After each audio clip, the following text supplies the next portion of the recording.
ಶ್ರೀಗುರುಭ್ಯೋ ನಮಃ ಹರಿ ಓಂ ಯೋಂತಃ ಪ್ರವಿಶ್ಯ ಮಮ ವಾಚಮಿಮಾಂ ಪ್ರಸಪ್ತಾಂ ಸಂಜೀವಯತ್ಯ ಕಿಲ ಶಕ್ತಿಧರಸ್ಮಧಾಮ್ನಾ ಪುಣ್ಯಾಂಶ್ಚ ಹಸ್ತಚರಣಶ್ರವಣತ್ವಗಾದೀನ್ ಪ್ರಾಣಾನ್ ನಮೋ ಭಗವತೆ ಪುರುಷಾಯ ತುಭ್ಯಂ ಭವತಿ ಧನಭಾವಾದಿಡಮೋ ಕೋಪಿ ಭಾಗಿಮೈ ಜಡಮುದಿರವಿಂದುರ್ಜಾಯತೆ ಪ್ರಾಜ್ಞಮೂಲಿಃ सकलवचनचेतो देवता भारती सा मम वचति तत्तां सन्निधिं मानसे च विद्या सद्गुणोमुखाकरान् वादिराजगुरून् वन्दे हयग्रीवपदाश्रयान् पूज्याय राघवेन्द्राय सद्धर्मरताय च भजतां कल्पवृक्षाय नमतां कामधेनवे ब्रह्मचर्यहरिप्रेतसविद्यावादशालिनः इष्टदान् कष्टहर्तॄन्नः विद्यामान्यान् मुनीन् नुमः ಶ್ರೀಗುರುಭ್ಯೋ ನಮಃ.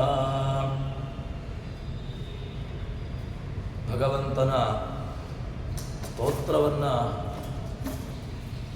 ಮಾಡಲಿಕ್ಕೆ ಹೊರಟಿರತಕ್ಕಂಥವರು ಜಗನ್ನಾಥದಾಸರು. ಜಗನ್ನಾಥದಾಸರು ಭಗವಂತನನ್ನು ಬೇರೆ ಬೇರೆ ರೀತಿಯಾಗಿರತಕ್ಕಂತಹ ವ್ಯವಸ್ಥೆಯಿಂದ ಅವರು ಹೇಳ್ತಾರೆ. ವಾಸ್ತವವಾಗಿ ಈ ಜಗತ್ತು ಯಾವ ರೀತಿಯಾಗಿ ಅಂತ ದಾಸರುಗಳು ಹೇಳಿದ್ದಾರೆ. ಆ ವಿಷಯವನ್ನು ಮತ್ತೆ ಮತ್ತೆ ಮತ್ತೆ ನಮಗೆ ನೆನಪಿಸಿಕೊಡುವಂತಹ ವ್ಯವಸ್ಥೆಯನ್ನು ಜಗನ್ನಾಥದಾಸರು ಮಾಡ್ತಾರೆ. ವಾಸ್ತವಿಕವಾಗಿ ಈ ಜಗನ್ನಾಥದಾಸರು ರಚನೆ ಮಾಡಿರತಕ್ಕಂತಹ ಈ ಏನು ಒಂದು ಹರಿಕಥಾಮೃತ ಸಾರ ಅಂತ ಏನು ಈ ಗ್ರಂಥ ಇದೆ, ಇದು ಬೇರೆ ಬೇರೆ ನಾವು ನಿನ್ನೆ ನೋಡಿದೆವು. ವ್ಯಾಸ ಸಾಹಿತ್ಯದ ಅರ್ಥ ಆಗೋದಿಲ್ಲ. ವ್ಯಾಸ ಸಾಹಿತ್ಯವನ್ನು ಅರ್ಥೈಸಿಕೊಳ್ಳುವಂತಹದ್ದು ಬಹಳ ಕಠಿಣ, ಕಷ್ಟ ಸಾಧ್ಯ. ಅದಕ್ಕೋಸ್ಕರವಾಗಿ ಇದರಲ್ಲಿ ಜಗನ್ನಾಥದಾಸರು ನಮಗೆ ಉಪಕಾರವನ್ನು ಮಾಡುವುದಕ್ಕೋಸ್ಕರವಾಗಿ 32 ಸಂಧಿಗಳನ್ನು ರಚನೆ ಮಾಡಿ ಆ 32 ಸಂಧಿಗಳಲ್ಲಿ ಭಗವಂತನ ವ್ಯಾಪ್ತವಾಗಿರತಕ್ಕಂತಹ ವಿಚಾರವನ್ನು, ಅದರಲ್ಲಿ ಇನ್ನಷ್ಟು ವಿಚಾರವನ್ನು ಹೇಳ್ತಾರೆ. ಹೇಗೆ ಅಂತ ಕೇಳಿದರೆ, ನಮಗೆ ವಾಸ್ತವಿಕವಾಗಿ ನಮ್ಮಲ್ಲಿ ನಮ್ಮ ಜೀವನ ಇದು ಹೇಗಿರಬೇಕು ಅಂತ ಕೇಳಿದರೆ ಅದನ್ನು ತೋರಿಸಿಕೊಟ್ಟಿರತಕ್ಕಂತಹದ್ದು ಹೃದಿರೂಪಂ ಮುಖೇ ನಾಮ ನೈವೇದ್ಯಂ ಉದರೇ ಹರೇ ಪಾದೋದಕಂಚ ನಿರ್ಮಾಲ್ಯಂ ಮಸ್ತಕಿ ಯಶ ಸಂಚಿತಃ ಅಂತ ಹೇಳಿಕೊಂಡು ಯಾರ ಹೃದಯದಲ್ಲಿ ಭಗವಂತನ ರೂಪಗಳಿರಬೇಕು. ಮತ್ತು ಮುಖೇ ನಾಮ, ಈ ಮುಖ ಇದು ಯಾವುದಕ್ಕೋಸ್ಕರ ಅಂತ ಕೇಳಿದರೆ ಯಾರ್ಯಾರದ್ದೋ ಕಥೆಗಳನ್ನು ಹೇಳಲಿಕ್ಕೋಸ್ಕರವಾಗಿರುವುದಲ್ಲ. ಮತ್ತು ಅವನ ವಿಚಾರಗಳು, ಇವನ ವಿಚಾರಗಳು, ಊರವರ ವಿಚಾರವನ್ನು ಹೇಳಲಿಕ್ಕೋಸ್ಕರವಾಗಿ ಈ ಮಾತನ್ನು, ಈ ಬಾಯಿಯನ್ನು ನಾವು ಉಪಯೋಗಿಸ್ತೇವೆ. ನಮ್ಮಲ್ಲಿರತಕ್ಕಂತಹ ನಾಲಿಗೆ ಇದು ಯಾಕೆ ಅಂತ ಕೇಳಿದರೆ ಊರವರ ವಿಚಾರವನ್ನು ಇದರಲ್ಲಿ ನಾವು ಮಾಡ್ತೇವೆ. ಮತ್ತು ಹೇಳ್ತಾರೆ ನೈವೇದ್ಯಂ ಉದರೇ ಹರಿ, ಭಗವಂತ ಹೊಟ್ಟೆ ಕೊಟ್ಟಿದ್ದಾನೆ. ಅದು ಕೊಟ್ಟದ್ದು ಯಾಕೆ ಅಂತ ಕೇಳಿದರೆ ಕೇವಲ ಉದರಂಬರಣ ಅಂತ, ಹೊಟ್ಟೆಯನ್ನು ತುಂಬಿಸುವುದು ಮಾತ್ರ ನಮ್ಮ ಕೆಲಸ. ಅದರಲ್ಲಿ ಸಿಕ್ಕದ್ದನ್ನೆಲ್ಲ ಹಾಕ್ತಾ ಇರ್ತೇವೆ. ಒಂದು ರೀತಿಯಾಗಿ ಕಸದ ತೊಟ್ಟಿ ಅಂತ ಅನಿಸಿಕೊಂಡಿದೆ. ಅಂದರೆ ಈ ಬಾಯಿಗೆ ಯಾವುದು ಹೋಗ್ತದೆ ಅಂತ ಕೇಳಿದರೆ ಸಿಕ್ಕದ್ದೆಲ್ಲ, ಎಲ್ಲಿ ಏನೆಲ್ಲ ಸಿಕ್ಕದೆಯೋ ಅದೇ ಎಲ್ಲವನ್ನೂ ಕೂಡ ಇದಕ್ಕೆ ಕೊಡ್ತಾ ಇರ್ತೇವೆ. ಆದರೆ ಹೇಳ್ತಾರೆ ನೈವೇದ್ಯ ಉದರೇ ಹರೆ, ಈ ಉದರ ಇದು ಯಾವುದಕ್ಕೋಸ್ಕರ ಅಂತ ಕೇಳಿದರೆ ಭಗವಂತನಿಗೆ ನಿವೇದಿಸಲ್ಪಟ್ಟಿರತಕ್ಕಂತಹ ನೈವೇದ್ಯವನ್ನು ಇದರಲ್ಲಿ ಉಣ್ಣಬೇಕು. ಅದಾದಮೇಲೆ ಪಾದೋದಕಂಚ ನಿರ್ಮಾಲ್ಯಂ, ನಮ್ಮ ಶಿರಸ್ಸು ಇದು ಯಾವುದಕ್ಕೆ ಅಂತ ಕೇಳಿದರೆ ಇದರಲ್ಲಿ ಏನಿರಬೇಕು ಅಂತ ಕೇಳಿದರೆ ಪಾದೋದಕಂಚ ನಿರ್ಮಾಲ್ಯಂ, ಭಗವಂತನಿಗೆ ಅಭಿಷೇಕಿಸಲ್ಪಟ್ಟಿರತಕ್ಕಂತಹ ಪಾದೋದಕವನ್ನು ನಾವಿದರಲ್ಲಿ ಧಾರಣ ಮಾಡಬೇಕು. ಶಿರಸ್ಸಿದೆ, ಇದರಲ್ಲಿ ನಿರ್ಮಾಲ್ಯ ಧಾರಣೆಯ ದೇವಗಳನ್ನು ಮಾಡಬೇಕು. ಇದಕ್ಕೋಸ್ಕರವಾಗಿ ಈ ನಮ್ಮ ದೇಹವನ್ನು ಉಪಯೋಗಿಸಿಕೊಳ್ಳಬೇಕು ಅಂತ ನಮಗೆ ಎಚ್ಚರಿಕೆಯನ್ನು ಆಚಾರ್ಯ ಮಧ್ವರು ಕೃಷ್ಣಾಮೃತ ಮಹಾನವದಲ್ಲಿ ಕೊಡ್ತಾರೆ. ಇದರ ಕನ್ನಡೀಕರಿಸಿರತಕ್ಕಂತಹ ಒಂದು ವ್ಯವಸ್ಥೆ ಏನು ಅಂತ ಕೇಳಿದರೆ, ಹೃದಯದಿ ರೂಪವು, ವದನದಿ ನಾಮವು, ಉದರದಿ ನೈವೇದ್ಯವು, ಶಿರದಿ ಪದ ಜಲ ನಿರ್ಮಾಲ್ಯವನೆ ಧರಿಸಿ ಕೋವಿದರ ಸದನ ಹೆಗ್ಗದವ ಕಾಯುವುದೇ. ಇದು ನಮಗೆ ದಾಸರುಗಳು ಉಗಾಭೋಗದ ಮೂಲಕವಾಗಿ ತೋರಿಸಿರತಕ್ಕಂತಹದ್ದು. ಏನಿರಬೇಕು? ಹೃದಯದ ರೂಪವು, ಹೃದಯದಲ್ಲಿ ಭಗವಂತನ ರೂಪವನ್ನು ಧಾರಣೆ ಮಾಡುವ. ಅಲ್ಲ, ಭಗವಂತನ ರೂಪವನ್ನು ಹೃದಯದಲ್ಲಿ ಧಾರಣೆ ಮಾಡುವುದು ಹೇಗೆ? ನನಗೆ ದೇವರು ಕಾಣುವುದಿಲ್ಲ, ನಾನು ದೇವರನ್ನು ನೋಡುವಂತಹ ಬಗೆಯಾದರೂ ಹೇಗೆ ಅಂತ ಕೇಳಿದರೆ, ಹೃದಯ ಇದರಲ್ಲಿ ಭಗವಂತನನ್ನು ಕಾಣಲಿಕ್ಕೋಸ್ಕರವಾಗಿ ಯಾವುದೋ ವಿಚಾರವನ್ನು ಹಾಕುವುದಕ್ಕಿಂತ ಇದಕ್ಕೆ ಭಗವಂತನ ರೂಪವನ್ನು ಹಾಕುವ. ಕಣ್ಣು ಕೊಟ್ಟಿದ್ದಾನೆ, ಕಿವಿ ಕೊಟ್ಟಿದ್ದಾನೆ, ಎಲ್ಲವನ್ನೂ ಇಂದ್ರಿಯಗಳನ್ನು ಕೊಟ್ಟಿದ್ದಾನೆ. ಕೊಟ್ಟಿರತಕ್ಕಂತಹ ಭಗವಂತನಿಗೆ ನಾವೇನು ಕೊಟ್ಟಿದ್ದೇವೆ? ಏನೂ ಇಲ್ಲ. ಏನು ಒಂದು ಕ್ಷಣ ಯೋಚನೆ ಮಾಡಿದರೆ ಭಗವಂತನಿಗೆ ನಾನೇನು ಕೊಟ್ಟಿದ್ದೇನೆ ಅಂತ ಕೇಳಿದರೆ ಶೂನ್ಯ. ನಾನು ಕೊಟ್ಟಿರತಕ್ಕಂತಹದ್ದು ಭಗವಂತನಿಗೆ ಶೂನ್ಯ. ಹೇಳ್ತಾರೆ, ಹೃದಯದ ರೂಪವು, ಹೃದಯದಲ್ಲಿ ಭಗವದ್ ರೂಪವನ್ನು ನಾವು ನೋಡಬೇಕು. ಅಂದರೆ ಯಾವುದೋ ಒಂದು ದೇವಸ್ಥಾನಗಳಿಗೆ ಹೋಗ್ತೇವೆ ನಾವು, ತಿರುಪತಿಗೆ ಹೋಗ್ತೇವೆ ಅಥವಾ ಇನ್ನಿತರ ದೊಡ್ಡ ದೊಡ್ಡ ಕ್ಷೇತ್ರಗಳಿಗೆ ಹೋಗ್ತೇವೆ. ಅಲ್ಲಿರತಕ್ಕಂತಹ ಭಗವಂತನನ್ನು ನೋಡಿಕೊಂಡು ಬಂದು ಅದನ್ನು ಹೃದಯದಲ್ಲಿ ನಾವು ಮೂಡಿಸಿಕೊಳ್ಳಬೇಕು. ಹೃದಯದಲ್ಲಿ ಆ ಭಗವಂತನ ರೂಪವನ್ನು ಮೂಡಿಸಿಕೊಂಡೇವು ಅಂತ ಹೇಳಿದರೆ ಹೃದಯದ ರೂಪವು. ಇದು ವಾಸ್ತವಿಕವಾಗಿ ನಮಗೆ ಅರ್ಥ ಆಗುವಂತಹದ್ದು. ಮತ್ತು ವದನದಿ ನಾಮವು, ನಾಯಿಗೆ ಕೊಟ್ಟಿದ್ದಾನೆ ಭಗವಂತ. ಯಾಕೆ ಕೊಟ್ಟದ್ದು ಅಂತ ಕೇಳಿದರೆ, ಮೊದಲಿಗೆ ಹೇಳಿದೆ, ಇದ್ದವರದ್ದೆಲ್ಲ ಮಾತಾಡಲಿಕ್ಕೋಸ್ಕರವಾಗಿ, ಇದ್ದವರ ಊರವರ ವಿಚಾರವನ್ನು ಮಾತಾಡಲಿಕ್ಕೋಸ್ಕರವಾಗಿ ಭಗವಂತ ನಾಲಿಗೆ ಕೊಟ್ಟದ್ದು. ಅವರು ಹೀಗೆ, ಅವರು ಹಾಗೆ, ಇದಾಯಿತು ಅದಾಯಿತು, ಈ ರೀತಿಯಾಗಿರ್ತಕ್ಕಂತಹ ವಿಚಾರಗಳನ್ನು ನಮ್ಮ ನಾಲಿಗೆಯನ್ನು ನಾವು ಉಪಯೋಗಿಸಿಕೊಳ್ತೇವೆ. ಬೇಡ. ವದನದಿ ನಾಮವು, ನಿಮ್ಮ ಈ ಮುಖ ಏನಿದೆ ಅದನ್ನು ಕೊಟ್ಟದ್ದು ಯಾಕೆ ಅಂತ ಕೇಳಿದರೆ, ನಾಮ, ಭಗವಂತನ ನಾಮಸ್ಮರಣೆಯನ್ನು ಮಾಡುವುದಕ್ಕೋಸ್ಕರವಾಗಿ ಈ ನಾಲಿಗೆಯನ್ನು ನಾವು ಉಪಯೋಗಿಸಿಕೊಳ್ಳುವ. ಅದಾದ ಮೇಲೆ ಉದರದ ನೈವೇದ್ಯವು ಹೇಳಿದೆ ಅಲ್ವ, ಕಸದ ತೊಟ್ಟಿ ಅಂತ. ಒಂದು ರೀತಿಯಾಗಿ ಡಸ್ಟ್ಬಿನ್. ನಮ್ಮ ಹೊಟ್ಟೆ ಅದು ಏನಾಗಿದೆ ಅಂದರೆ ಡಸ್ಟ್ಬಿನ್. ಆ ಕಡೆ ಹೋಗುವಾಗ, ಈ ಕಡೆ ಹೋಗುವಾಗ, ಅಲ್ಲಿಗೆ ಹೋಗುವಾಗ, ಅಲ್ಲಿಗೆ ಹೋಗುವಾಗ ಎಲ್ಲ ಡಸ್ಟ್ಬಿನ್ ತುಂಬಿಸ್ತಾ ಇರ್ತೇವೆ. ಏನು ಸಿಕ್ಕದ್ದು ಅದಕ್ಕೆ ಅದೇ ಆಗಬೇಕು ಇದೇ ಆಗಬೇಕು ಅಂತಿಲ್ಲ. ಏನು ಸಿಕ್ಕಿದ್ರೂ ಆಯಿತು, ಹೋಗ್ತಾನೆ ಇರ್ತದೆ. ಒಂದು ರೀತಿಯಾಗಿ ಕಸದ ತೊಟ್ಟಿ ಅಂತ ಹೇಳಿದರೆ ಏನು ತಪ್ಪಿಲ್ಲ. ಆ ರೀತಿಯಾಗಿ ನಾವು ಹೊಟ್ಟೆಯನ್ನು ಮಾಡಿಕೊಂಡು ಬಿಟ್ಟಿದ್ದೇವೆ. ಅದಕ್ಕೋಸ್ಕರವಾಗಿ ಏನಾಗಿದೆ ಅಂತ ಕೇಳಿದರೆ, ಮನಸ್ಸು ಶುದ್ಧಿ ಆಗಿದ್ರೆ ಹೇಗೆ? ಹೊಟ್ಟೆ ಎಷ್ಟು ಕಲ್ಮಶವಾಗಿದೆಯೋ ಮನಸ್ಸು ಕೂಡ ಅದೇ ರೀತಿಯಾಗಿ ಕಶ್ಮಲವಾಗಿರ್ತದೆ. ಹೊಟ್ಟೆಯನ್ನು ಶುದ್ಧೀಕರಿಸಿರತಕ್ಕಂತಹ ಯಾವುದೋ ಒಂದು ಭಗವಂತನಿಗೆ ನಿವೇದಿಸಲ್ಪಟ್ಟಿರತಕ್ಕಂತಹ ನೈವೇದ್ಯವನ್ನು ಅಥವಾ ಅವನಿಗೆ ಸ್ವೀಕರಿಸಲ್ಪಟ್ಟಿರತಕ್ಕಂತಹದನ್ನು ಸ್ವೀಕಾರ ಮಾಡಿದರೆ ಆವಾಗ ಅದರಿಂದ ನಮಗೆ ಏನಾಗ್ತದೆ ಅಂತ ಕೇಳಿದರೆ, ಮನಸ್ಸಲ್ಲಿರತಕ್ಕಂತಹ ವಿಚಾರಗಳು ಅದು ಶುದ್ಧಿಯಾಗಲಿಕ್ಕೆ ಸಾಧ್ಯ. ಅದಕ್ಕೋಸ್ಕರ ಹೇಳ್ತಾರೆ, ಉದರದ ನೈವೇದ್ಯವು, ಉದರವನ್ನು ಕೊಟ್ಟಿದ್ದಾನೆ. ಇದು ತುಂಬಿಸಲಿಕ್ಕೋಸ್ಕರ ಅಲ್ಲ, ತುಂಬಿಸಬೇಕು. ಯಾವುದಕ್ಕೆ? ಕೇವಲ ಈ ದೇಹದ ಪೋಷಣೆಗೋಸ್ಕರವಾಗಿ ಎಷ್ಟು ಬೇಕು ಅಷ್ಟನ್ನು ಸ್ವೀಕಾರ ಮಾಡಿಕೊಂಡು ಇದನ್ನು ಭಗವಂತನಿಗೋಸ್ಕರವಾಗಿ ಅರ್ಪಿಸಿತು ಅಂತ ಹೇಳಿದರೆ ಆವಾಗ ಸಾರ್ಥಕ ಅನ್ನಿಸಿಕೊಳ್ಳುತ್ತದೆ. ಉದರದ ನೈವೇದ್ಯವು ಶಿರದಿ ಪದ ಜಲ ನಿರ್ಮಾಲ್ಯವನ್ನೇ ಧರಿಸಿ, ಶಿರಸ್ಸು ಕೊಟ್ಟಿದ್ದಾನೆ, ತಲೆ ಕೊಟ್ಟಿದ್ದಾನೆ. ಯಾಕೆ ಕೊಟ್ಟಿದ್ದಾನೆ ಅಂತ ಕೇಳಿದರೆ, ಏನೇನೋ ತುಂಬಿಸಿಕೊಳ್ಳಿಕ್ಕೆ. ಏನು ಇದ್ದವರ ಊರು ತುಂಬ ಉಸಾವರಿ ಮನೆಗುಂಟು. ಅದಕ್ಕೋಸ್ಕರವಾಗಿ ಬೇಡ. ಉದರದಿ ಶಿರದಿ ಏನು ತುಂಬಿಸಿಕೊಳ್ಬೇಕು ಅಂತ ಕೇಳಿದರೆ, ಭಗವಂತನ ನಿರ್ಮಾಲ್ಯವನ್ನು, ಭಗವಂತನಿಗೆ ಯಾವುದು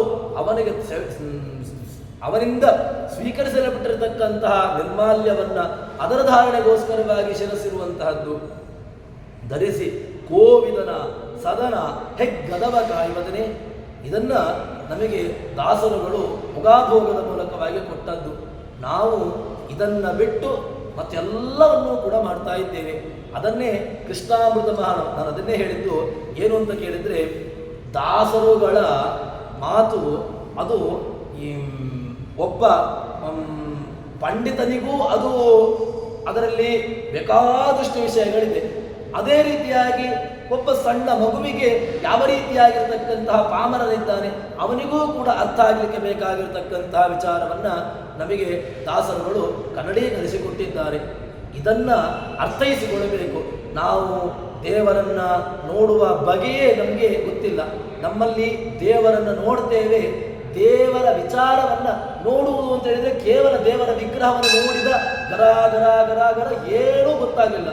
ಏನಾಯಿತು ಅಂತ ಕೇಳಿದರೆ ದೇವರ ಬಗ್ಗೆ ನೋಡಿದಾಗ ಅವನಿರತಕ್ಕಂತಹ ವಿಚಾರಗಳನ್ನು ಕಿಂಚಿತ್ತು, ಯಾಕೆ ನಾನು ದೇವರಿಗೆ ನಮಸ್ಕಾರ ಮಾಡ್ತಾ ಇದ್ದೇನೆ, ಯಾಕೆ ನಾನು ದೇವಸ್ಥಾನಕ್ಕೆ ಬರ್ತಾ ಇದ್ದೇನೆ, ಏನಕ್ಕೋಸ್ಕರವಾಗಿ ನಾನು ದೇವರನ್ನು ನೋಡ್ತಾ ಇದ್ದೇನೆ, ಈ ವಿಚಾರಗಳನ್ನು ಕಿಂಚಿತ್ತು ಸ್ವಲ್ಪ ನಾವು ಅರ್ಥೈಸಿಕೊಂಡೆವು ಅಂತ ಹೇಳಿದ್ರೆ ಭಗವಂತನ ವಿಚಾರಗಳು ನಮಗೆ ಅರ್ಥ ಆಗ್ಲಿಕ್ಕೆ ಸಾಧ್ಯ.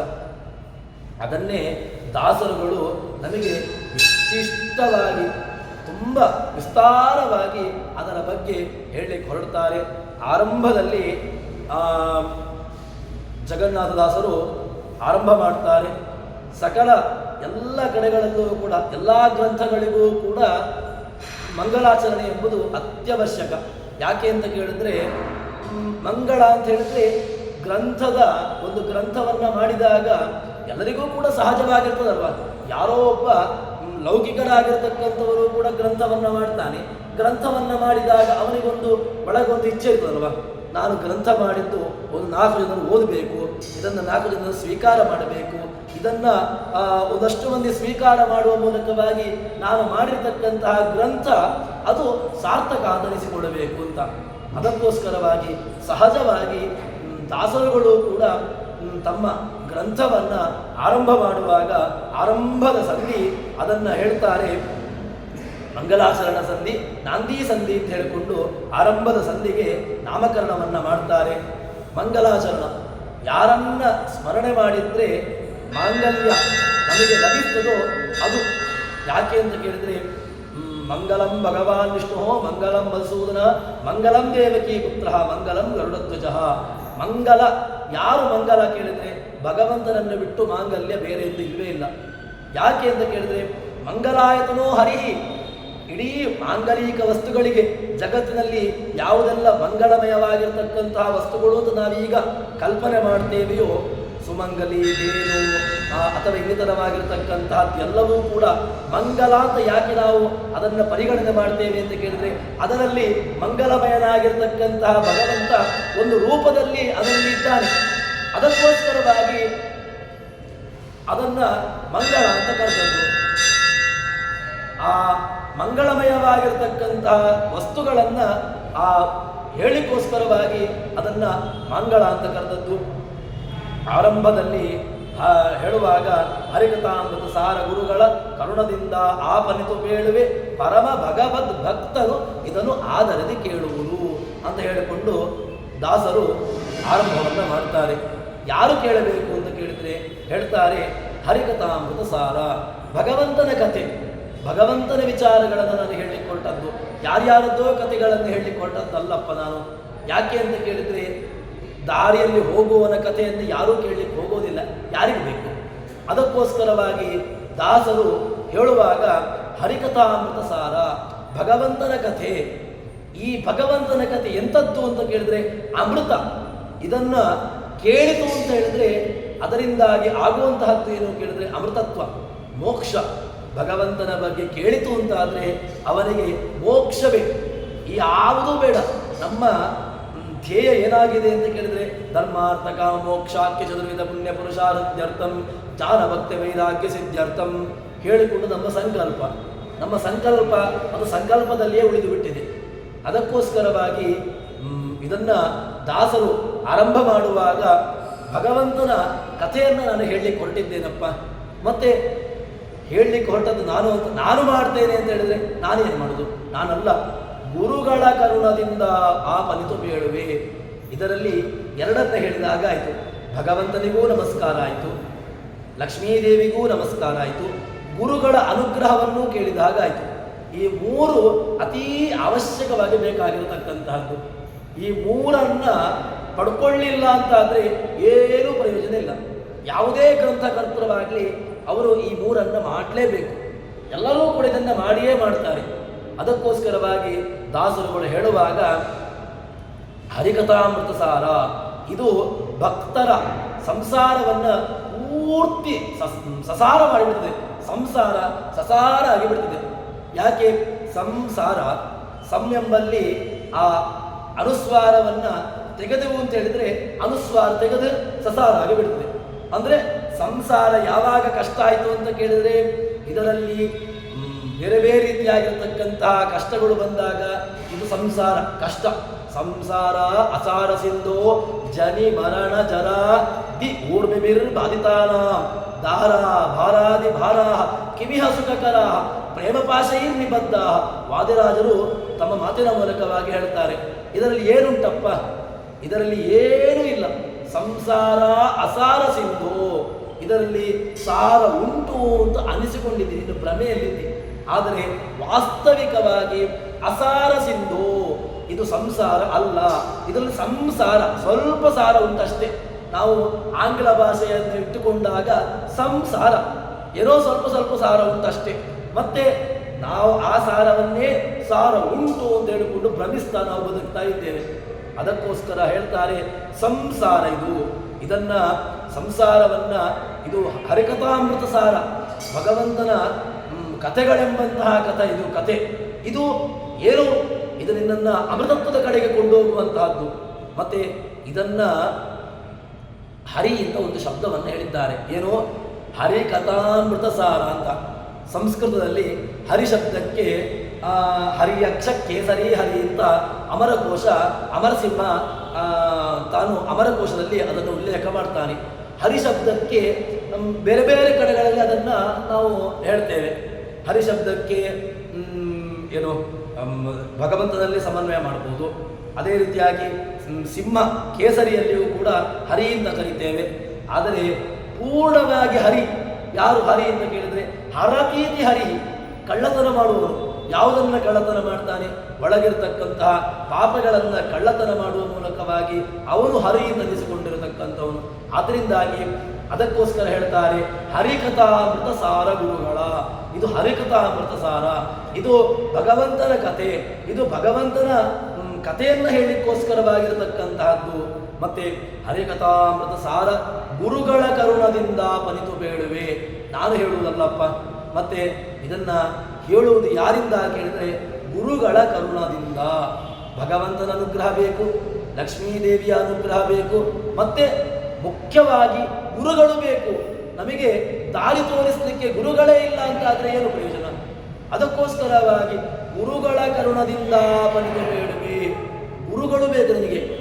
ಈ ಗುರುಗಳ ಕರುಣದಿಂದ ಅವರು ನನಗೆ ಕರುಣ ತೋರಿಸುವುದು ಅಂತಾದರೆ ಆವಾಗ ಕಿಂಚಿತ್ತಾದರೂ ಕೂಡ ನಾನು ಈ ಭಗವಂತನ ಕಥೆಯನ್ನು ಹೇಳಲಿಕ್ಕೆ ಸಾಧ್ಯವಾಗ್ತದೆ.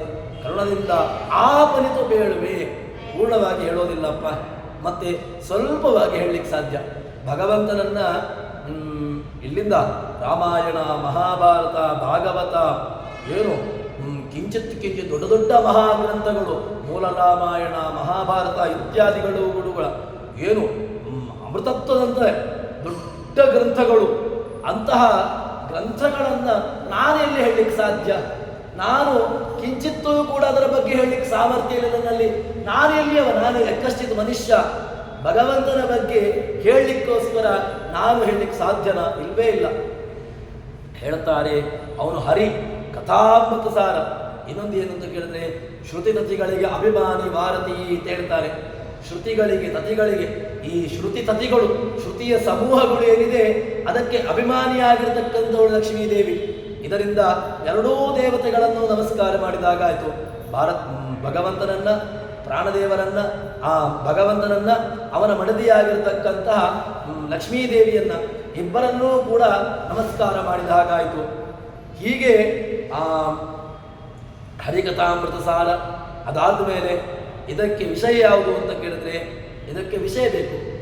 ಅದಕ್ಕೂ ಕೂಡ ಅಷ್ಟರಲ್ಲಿಯೇ ವಿಷಯ ಅಂತ ಹೇಳ್ತಾರೆ. ಹರಿಕಥಾಮೃತ ಸಾರ ಇದಷ್ಟಲ್ಲಿಯೇ ಭಗವಂತನ ವಿಷಯವನ್ನು ಹೇಳಲಿಕ್ಕಾಗ್ತದೆ. ಏನು ವಿಷಯ? ವಿಷಯ ಇಲ್ಲ ಅಂತಿಲ್ಲ. ಒಂದು ಗ್ರಂಥಕ್ಕೆ ಸಹಜವಾಗಿ ನಾವು ವೇದಾಂತ ಗ್ರಂಥಗಳನ್ನು ಅಧ್ಯಯನ ಮಾಡುವಾಗ ಅದಕ್ಕೆ ನಮಗೆ ಆರಂಭದಲ್ಲಿ ಪಾಠವನ್ನು ಮಾಡುವಾಗ ಹೇಳ್ತಾರೆ, ಒಂದು ಗ್ರಂಥ ಅದು ಉಪಾದೇಯವೋ ಅನುಪಾದೇಯವೋ ಅಂತ ಹೇಳಿಕೊಡುವಾಗ ಆ ಗ್ರಂಥಕ್ಕೆ ಉಪಾದೇಯತ್ವವನ್ನು ಹೇಳಲಿಕ್ಕೋಸ್ಕರವಾಗಿ ಒಂದು 4 ಹೇಳ್ತಾರೆ. ಅದೇನು ಕೇಳಿದ್ರೆ ಆ ಪ್ರಯೋಜನ ಇರಬೇಕು, ಅದಾದ ಮೇಲೆ ಅದಕ್ಕೆ ವಿಷಯ ಬೇಕು, ಸಂಬಂಧ ಬೇಕು, ಪ್ರಯೋಜನ ಬೇಕು, ಅಧಿಕಾರಿ ಬೇಕು, ಹೀಗೆ ಹೇಳ್ತಾರೆ. ಇದು ವೇದಾಂತ ಗ್ರಂಥಗಳಿಗೆ ಆರಂಭದಲ್ಲಿ ಹೇಳುವಂತಕ್ಕಂಥದ್ದು. ಒಂದು ಗ್ರಂಥ ಉಪಾದೇಯವೋ ಅನುಪಾದೇಯವೋ ಅಂತ ಗೊತ್ತಾಗಲಿಕ್ಕೆ 4 ಇರಬೇಕಂತೆ. ಒಂದು ಗ್ರಂಥಕ್ಕೆ ಅಧಿಕಾರಿ ಬೇಕು, ಒಂದು ಗ್ರಂಥಕ್ಕೆ ವಿಷಯ ಬೇಕು, ಒಂದು ಗ್ರಂಥಕ್ಕೆ ಪ್ರಯೋಜನ ಬೇಕು. ಪ್ರಯೋಜನ, ಅಧಿಕಾರಿ, ಸಂಬಂಧ, ವಿಷಯ, ಇದು 4 ಉಂಟು ಅಂತಾದರೆ ಆವಾಗ ಆ ಗ್ರಂಥ ಉಪಾದೇಯ, ಆ ಗ್ರಂಥ ಸ್ವೀಕಾರ ಮಾಡಲಿಕ್ಕೆ ಯೋಗ್ಯ ಅಂತ ಅರ್ಥ ಬರ್ತದೆ. ಆಚಾರ್ಯರು ಗ್ರಂಥವನ್ನು ಮಾಡಿದ್ದಾರೆ. ಗ್ರಂಥವನ್ನು ಮಾಡಿದ್ದು ಉಪಾದೇಯ ಅನುಪಾದೇಯ ಅಂತ ಹೇಳುವುದು ಹೇಗೆ ಅಂತ ಕೇಳಿದ್ರೆ, ಗ್ರಂಥ ಉಪಾದೇಯ ಆಗುವುದು ಯಾವಾಗ ಅಂತ ಕೇಳಿದ್ರೆ ಅದನ್ನು 4 ಜನ ಓದಬೇಕು, ಅದನ್ನು 4 ಜನ ಅಧ್ಯಯನ ಮಾಡಬೇಕು, ಆವಾಗ ಗ್ರಂಥ ಉಪಾದೇಯ ಅಂತ ಅನಿಸಿಕೊಳ್ತದೆ. ಅದಕ್ಕೆ ಹೇಳ್ತಾರೆ, ಈಗ ಈ ಗ್ರಂಥಕ್ಕೆ ಉಪಾದೇಯತ್ವ ಬಂತು, ಇದಕ್ಕೆ ಅಭಿಮಾನಿಯಾಗಿರ್ತಕ್ಕಂಥವಳು ಲಕ್ಷ್ಮೀದೇವಿ. ಇನ್ನು ವಾಯುರದಂ ಭಸ್ಮಾಂತಕಂ ಶರೀರಂ ಓಂ ಕೃತೋಸ್ಮರ, ಈಶಾವಾಸ್ಯ ಉಪನಿಷತ್ತು ಹೇಳುವಂತಹದ್ದು.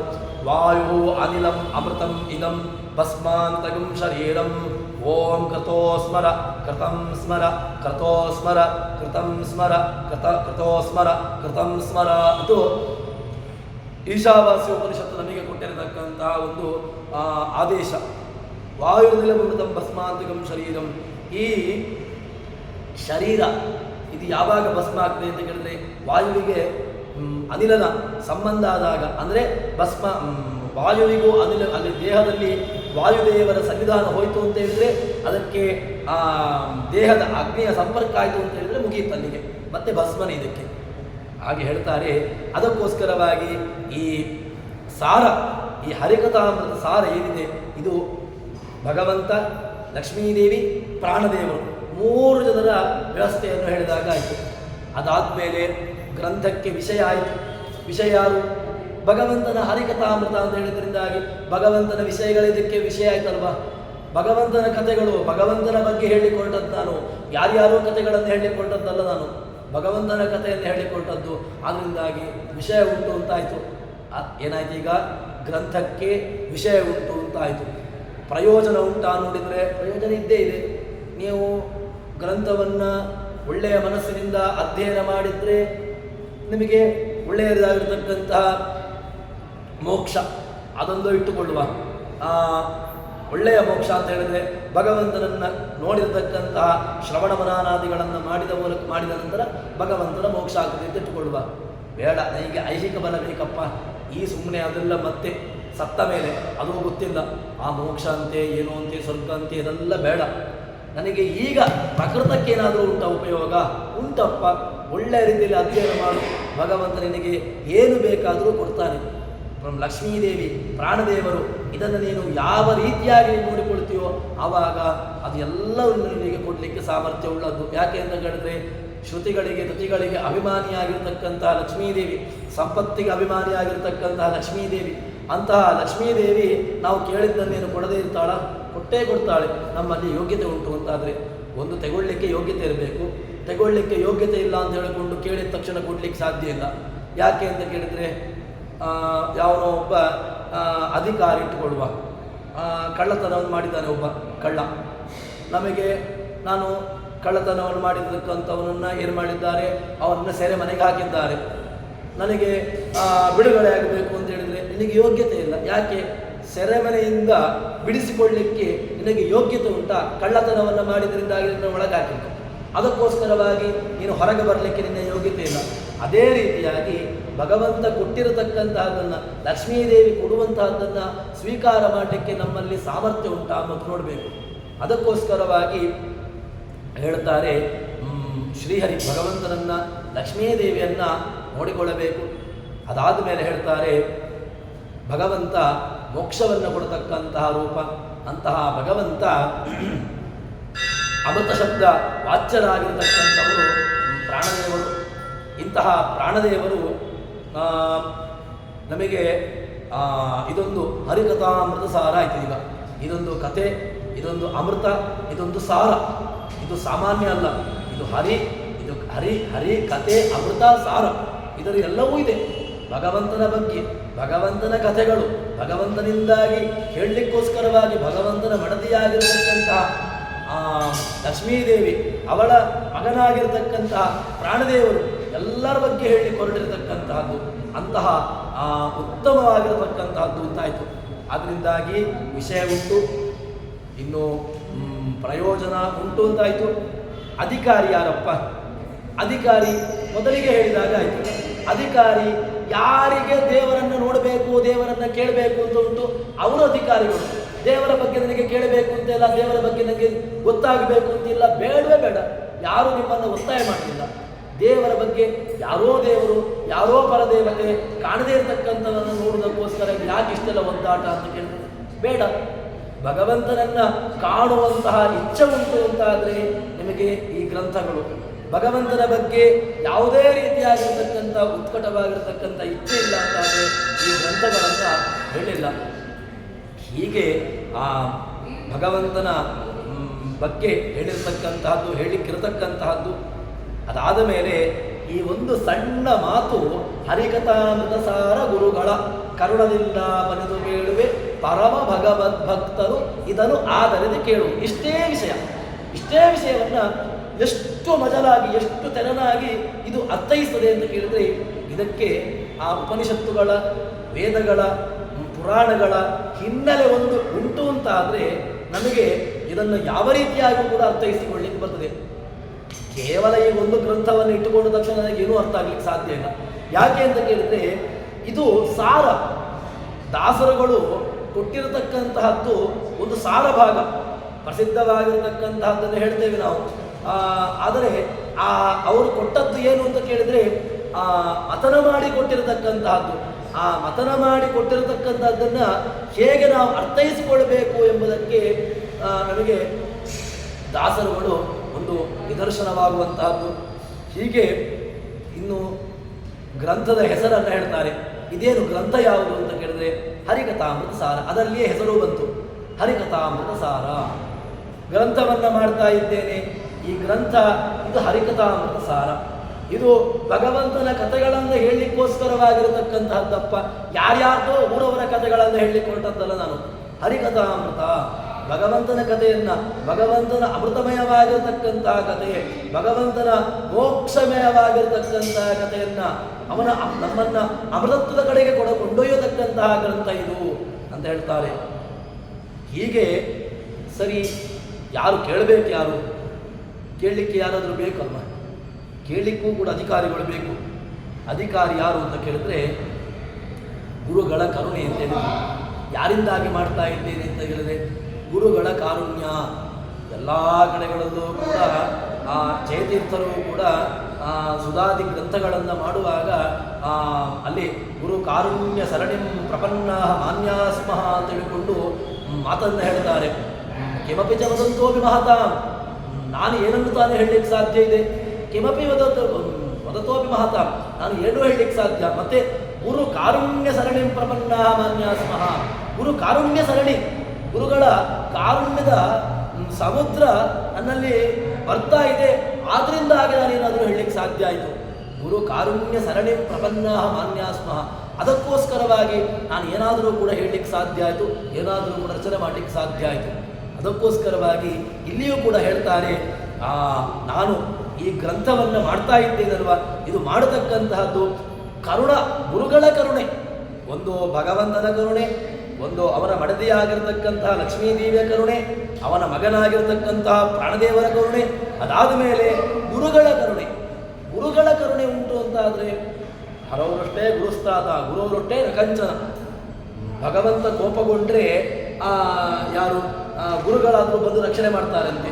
ಒಂದು ವೇಳೆ ಗುರುಗಳೇ ಕೋಪಗೊಂಡ್ರು ಅಂತ ಆದರೆ ಯಾರೂ ಸಾಧ್ಯ ಇಲ್ಲ, ರಕ್ಷಣೆ ಮಾಡಲಿಕ್ಕೆ ಸಾಧ್ಯ ಇಲ್ಲ, ಯಾರೂ ಬರಲಿಕ್ಕೆ ಸಾಧ್ಯ ಇಲ್ಲ. ಹಾಗೆ ಹೇಳ್ತಾರೆ. ಅದರಿಂದಾಗಿ ಇಲ್ಲಿಯೂ ಕೂಡ ಹೇಳುವಾಗ ಜಗನ್ನಾಥದಾಸರು ಗುರುಗಳನ್ನು ಸ್ಮರಣೆ ಮಾಡಿಕೊಳ್ತಾರೆ. ಗುರು ಕಾರುಣ್ಯ ಸರಣಿ ಪ್ರಪನ್ನ, ಇದು ಗುರುಗಳ ಕರುಣದಿಂದ, ಗುರುಕರುಣೆ, ಗುರುಗಳು ನನಗೆ ಅನುಗ್ರಹವನ್ನು ಮಾಡಿದ್ದಾರೆ. ಅವರ ಅನುಗ್ರಹದಿಂದಾಗಿ ಅವರು ನನಗೆ ಮಾಡಿರತಕ್ಕಂತಹ ಪಾಠಗಳು, ಉಪನಿಷತ್ತು ಪಾಠ, ಹೀಗೆ ದೊಡ್ಡ ದೊಡ್ಡ ವೇದಾಂತ ಪಾಠಗಳನ್ನು ಮಾಡಿದ್ರಿಂದಾಗಿ ಕಿಂಚಿತ್ತಾದರೂ ಕೂಡ ಅದನ್ನು ನಾನು ಕನ್ನಡೀಕರಿಸಲಿಕ್ಕೆ ಸಾಧ್ಯ ಆಗ್ತಾ ಇದೆ ಅಂತ ಹೇಳ್ತಾರೆ. ಅದಾದ ಮೇಲೆ ಪರಮ ಭಕ್ತರು ಯಾರು ಕೇಳಬೇಕು ಅಂತ ಕೇಳಿದರೆ ಪರಮ ಭಗವದ್ ಭಕ್ತರು ಕೇಳಬೇಕಷ್ಟೇ. ಯಾರು ಭಗವದ್ ಭಕ್ತರು ಕೇಳಬೇಕಾದ್ದು, ಭಗವಂತನಲ್ಲಿ ಭಕ್ತಿ ಉಂಟು ಅಂತಾದರೆ ಇದನ್ನು ಕೇಳಬೇಕು. ಪರಮ ಭಗವದ್ ಭಕ್ತರು ಅಂತ ಒಂದು ಶಬ್ದವನ್ನು ಹಾಕಿದ್ದಾರೆ. ಯಾರಲ್ಲಿ ಅಂತ ಕೇಳಿದ್ರೆ ಗುರುಗಳನ್ನು, ದೇವರನ್ನು ಚೆನ್ನಾಗಿ ನಂಬುವರು ಆಸ್ತಿಕರು. ಆಸ್ತಿ ಇದ್ದವರು ಆಸ್ತಿಕ ಅಲ್ಲ. ಯಾರಿಗೆ ಭಗವಂತನ ಬಗ್ಗೆ, ಭಗವಂತನ ಅಸ್ತಿತ್ವದ ಬಗ್ಗೆ ಒಂದು ಅರಿವಿದೆ ಅಂಥವರನ್ನು ಆಸ್ತಿಕ ಅಂತ ಕರೆದದ್ದು. ಹೀಗೆ ಆ ಆಸ್ತಿಕ, ಭಗವಂತನ ಬಗ್ಗೆ ಅಸ್ತಿತ್ವ ಜ್ಞಾನವುಳ್ಳವರು ಅವರು ಇದನ್ನು ಕೇಳಬೇಕು. ಪರಮ ಭಗವದ್ ಭಕ್ತರು ಇದನ್ನು ಆದರದೆ ಕೇಳುವುದು. ಇದನ್ನು ಕೇಳಬೇಕು. ಹೇಗೆ ಕೇಳಬೇಕು?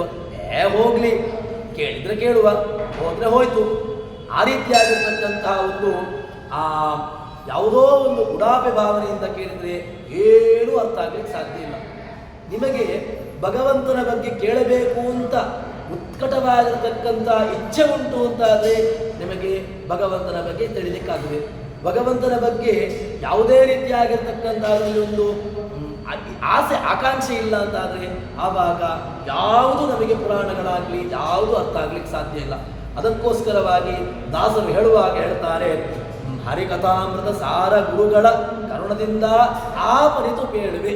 ಹೇಳಿದ್ದು ನಾನು ಎಲ್ಲವನ್ನೂ ಹೇಳ್ತೇನೆ, ಎಲ್ಲಿ ಹೇಳಲಿಕ್ಕೆ ಸಾಧ್ಯ? ಅನಂತ ಗುಣ ಪರಿಪೂರ್ಣನಾಗಿರತಕ್ಕಂತಹ ಅನಂತತ್ವ, ಅಚ್ಯುತ ಅನಂತ ಗೋವಿಂದತ್ವ ಪ್ರತಿಪಾದ್ಯನಾಗಿರ್ತಕ್ಕಂಥ ಭಗವಂತನನ್ನ ನನ್ನ ಮಾತಿನಲ್ಲಿ ಹೇಗೆ ವಾಚಾರಂ, ಅವನನ್ನ ಮಾತಿನಲ್ಲಿ ಹೇಳಲಿಕ್ಕೆ ಸಾಧ್ಯ ಇಲ್ಲ ಅಂತ ಹೇಳಿಕೊಂಡು ಮಾತನ್ನು ಹೇಳ್ತದೆ, ನೇರವಾಗಿ ಬಿದ್ದಿದೆ, ಅವನನ್ನ ಮಾತಿನ ಮೂಲಕವಾಗಿ ಹೇಳಿ ಮುಗಿಸ್ತೇನೆ ಅಂತಾದರೆ ಸಾಧ್ಯವೇ ಇಲ್ಲ ಅಂತ ಹೇಳಿಕೊಂಡು ಹೇಳ್ತಾರೆ. ಹೇಳುವಾಗ ಆ ಮಾತು, ಅದಕ್ಕೋಸ್ಕರವಾಗಿ ಮಾತಿನ ಮೂಲಕವಾಗಿ ಅವನನ್ನು ಹೇಳಲಿಕ್ಕಾಗುವುದಿಲ್ಲ. ಮತ್ತೆ ಕರುಣದಿಂದ ಆಪರಿತು ಬೇಡುವೆ, ಕಿಂಚಿತ್ ಹೇಳ್ತೇನಷ್ಟೇ, ಆಪರಿತು ಬೇಡುವೆ. ಭಕ್ತರು ಇದನ್ನು ಆದರದೆ ಕೇಳಿ. ಒಳ್ಳೆಯ ನಿಮಗೆ ಆಸಕ್ತಿ ಉಂಟು ಅಂತಾದರೆ ಇದನ್ನು ಕೇಳಿ. ಇಲ್ಲದಿದ್ದರೆ ಭಗವಂತನ ಬಗ್ಗೆ ನಮಗೆ ಆಸಕ್ತಿಯಾದಿಗಳು ಇಲ್ಲ ಅಂತಾದರೆ ಆವಾಗ ಈ ಯಾವ ಗ್ರಂಥಗಳು ಕೂಡ ನಮಗೆ ಹೊರತು ದೇವರನ್ನು ನೋಡಿದ್ದೇ ಬಂತು. ದೇವರ ಬಗ್ಗೆ ಏನು ಅಂತ ಕೇಳಿದರೆ ಅವರ ಹಿಂದೆ ಗೊತ್ತಿಲ್ಲ, ಮುಂದೆ ಗೊತ್ತಿಲ್ಲ.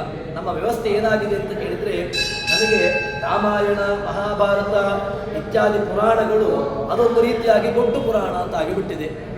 ಇದೆಲ್ಲ ವಯಸ್ಸಾದವರಿಗೆ ಇರುವಂತಹದ್ದು.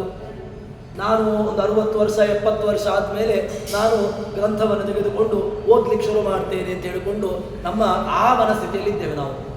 ನಮಗೆ ರಾಮಾಯಣ, ಮಹಾಭಾರತ, ಭಗವದ್ಗೀತೆ ಯಾಕೆ ನಮಗೆ ಆಗೋದಿಲ್ಲ, ಅದು ಅಜೀರ್ಣ ಆಗ್ತದೆ ಅಂತ ಕೇಳಿದರೆ ಅದರಲ್ಲಿರ್ತಕ್ಕಂತಹ ವಿಶಿಷ್ಟವಾಗಿರತಕ್ಕಂತಹ ವಿಚಾರಗಳನ್ನು ಕಿಂಚಿತ್ತು ನಾವು ನೋಡಿಕೊಂಡೆವು ಅಂತ ಹೇಳಿದ್ರೆ ಕೃಷ್ಣನ ಮಾತು ನನಗೆ ಅರ್ಥ ಆಗಿದೆ.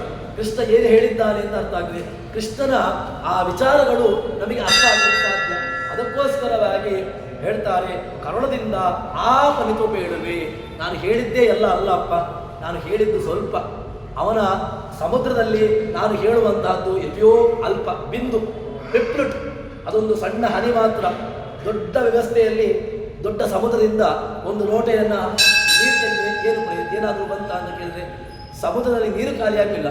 ಸಮುದ್ರದಲ್ಲಿರತಕ್ಕಂಥ ಒಂದು ಲೋಟೆ ನೀರು ಹೋಯ್ತು ಅಷ್ಟೇ ಹೊರತು ಎಲ್ಲ ನೀರು ಖಾಲಿಯಾಗಿಲ್ಲ. ಅದೇ ರೀತಿಯಾಗಿ ಭಗವಂತನ ಗುಣಗಳು ಸಮುದ್ರ, ಆ ಸಮುದ್ರದಲ್ಲಿ ಒಂದು ಸಣ್ಣ ಗುಣಗಳ ಚಿಂತನೆಯನ್ನು ಮಾಡಿದ್ರಿಂದಾಗಿ ಭಗವಂತನ ಗುಣಗಳು ಖಾಲಿಯಾಯಿತು ಅಂತೇನಿಲ್ಲ. ಭಗವಂತನ ಗುಣಗಳು ಅದು ಅನಂತವಾಗಿ ಯಾವತ್ತೂ ಕೂಡ ಅದೇ ಇರುವಂತಹದ್ದು. ಅಂತಹ ಆ ಭಗವಂತನ ಬಗ್ಗೆ ಹೇಳಲಿಕ್ಕೆ ಹೊರಟಿರತಕ್ಕಂತಹದ್ದು ಪರಮ ಭಗವದ್ ಭಕ್ತರು ಇದನ್ನು ಆದರೆದು ಕೇಳುವಾಗ ಆದರ ಇಟ್ಟುಕೊಂಡು ಕೇಳಿ, ಇದರಲ್ಲಿ ಆಸಕ್ತಿ ಇಟ್ಟುಕೊಂಡು ಕೇಳಿ.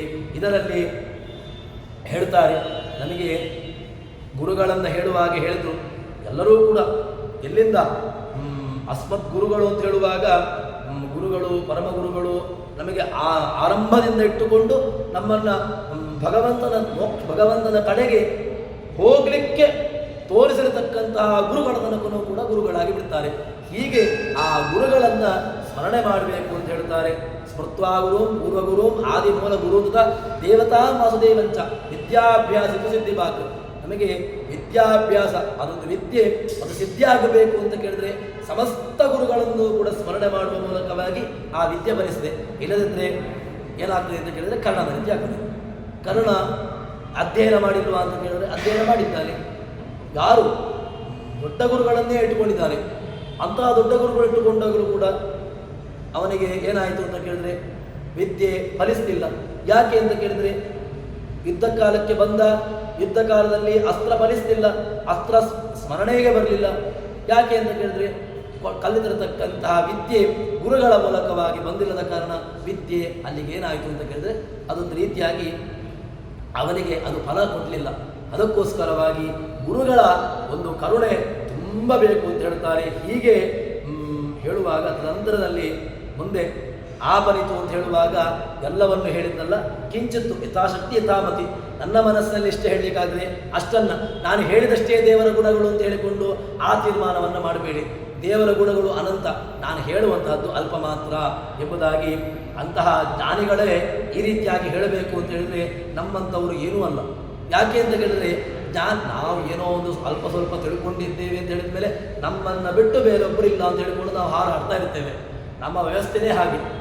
ಏನೋ ಅಲ್ಪ ಸ್ವಲ್ಪ 4 ಹೋಮವನ್ನು ಮಾಡಿದೆವು ಅಥವಾ 4 ವಿಚಾರಗಳನ್ನು ಮಾಡಿದೆವು ಅಂತ ಹೇಳಿದರೆ ನಮಗಿಂತ ಇನ್ನೊಬ್ಬರು ಯಾರೂ ಇಲ್ಲ, ನಾನೇ ತಿಳ್ಕೊಂಡವನು ಅಂತ ಹೇಳಿಕೊಂಡು ಆ ವ್ಯವಸ್ಥೆಯಲ್ಲಿ ಇರ್ತೇವೆ.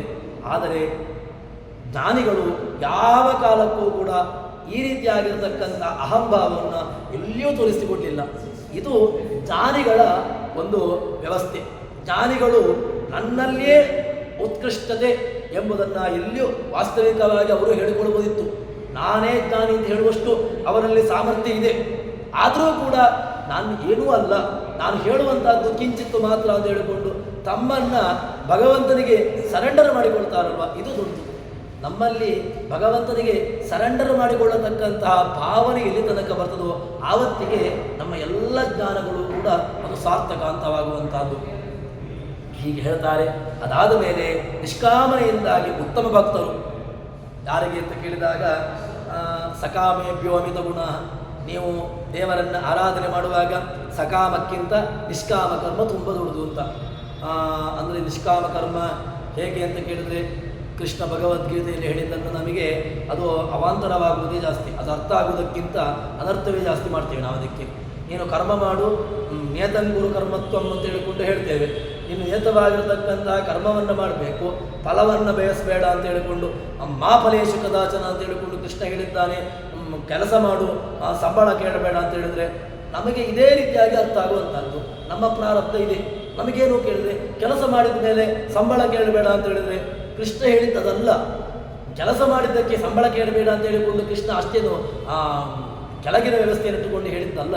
ಮತ್ತೇನು ಕೇಳಿದರೆ ಕರ್ಮ ಅಂತ ಹೇಳಿದರೆ ನಮಗೆ ಏನಾಗಿದೆ ಅಂತ ಹೇಳಿದರೆ ನಾವು ಕರ್ಮವನ್ನು ಮಾಡುವಾಗ ಕರ್ಮದಲ್ಲಿ ಆಸಕ್ತಿಯನ್ನಿಟ್ಟುಕೊಂಡು ಮಾಡ್ತೇವೆ.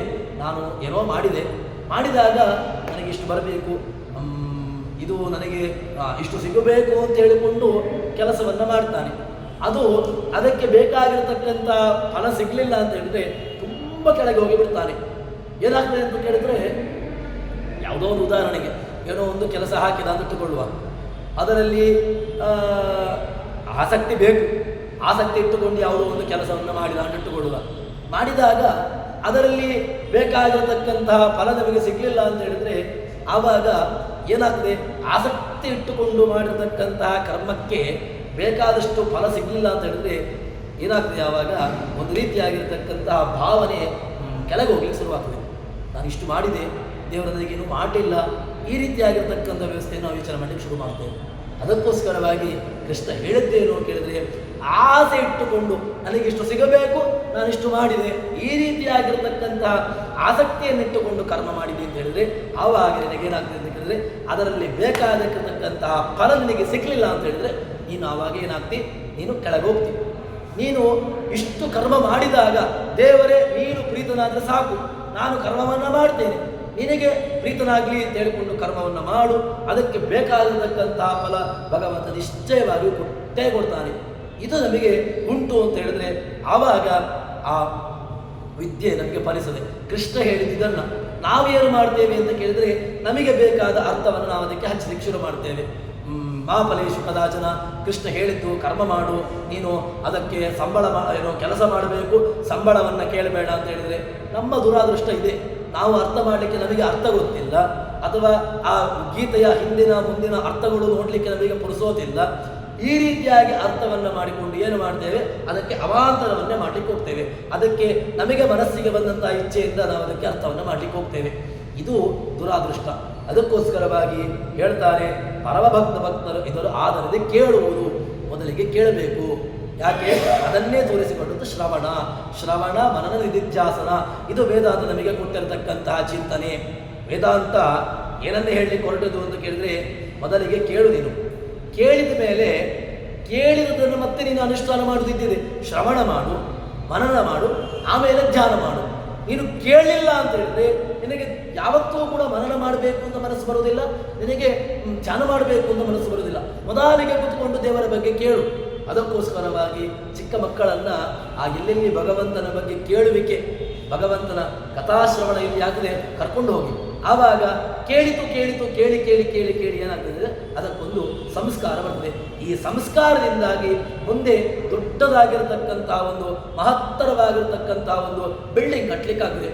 ನಾವು ಕೇಳದೇನೆ ಯಾವ ರೀತಿಯಾಗಿರ್ತಕ್ಕಂತಹ ಬಿಲ್ಡಿಂಗನ್ನು ಕಟ್ಟಲಿಕ್ಕೆ ಸಾಧ್ಯ ಇಲ್ಲ ಎಂಬುದನ್ನು ನಮಗೆ ಜಗನ್ನಾಥದಾಸರು ಆರಂಭದ ಒಂದು ಸಣ್ಣ ಮಾತಿನ ಮೂಲಕವಾಗಿ ನಮಗೆ ಅದನ್ನು ಇಷ್ಟು ವಿಸ್ತಾರವಾಗಿ ತೋರಿಸಿಕೊಟ್ಟಿದ್ದಾರೆ. ಎರಡನೆಯ ಪಲ್ಲವಿಯನ್ನು ಮುಂದೆ ಸೇರಿದಾಗ ನೋಡೋಣ ಅಂತ ಹೇಳುವಲ್ಲಿ ಹರಿಪ್ರಿಯತಾ ಶ್ರೀಕೃಷ್ಣ.